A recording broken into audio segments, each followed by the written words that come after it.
Friends, welcome back to my channel. నేను మీ లక్ష్యం. అందరికీ గుడ్ మార్నింగ్. ఈరోజు యోగా డే సెలబ్రేషన్స్ ఉండడం వల్ల నేను 7కి స్కూల్కి వెళ్ళాలి. అందుకే వాకింగ్కి వెళ్ళలేదు. స్కూల్కి రెడీ అయ్యి బ్రేక్ఫాస్ట్ తింటున్నాను friends. Eating great, let's go to school.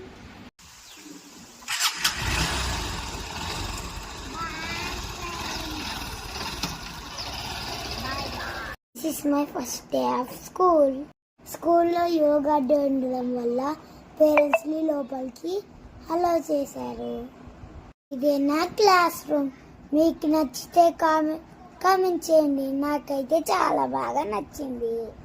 ఈరోజు యోగా డే ఉండడం వల్ల యోగా ప్రాక్టీస్ చేయించారు. ఫ్రెండ్స్, మా స్కూల్లో చేసిన అరేంజ్మెంట్ మేము యోగా ప్రాక్టీస్ చేసాం. వీడియోస్ మీకు నచ్చుంటే లైక్, షేర్, సబ్స్క్రైబ్ చేసుకోండి. ఈవినింగ్ 6కి వీడియో పెడతాను, చూసేయండి.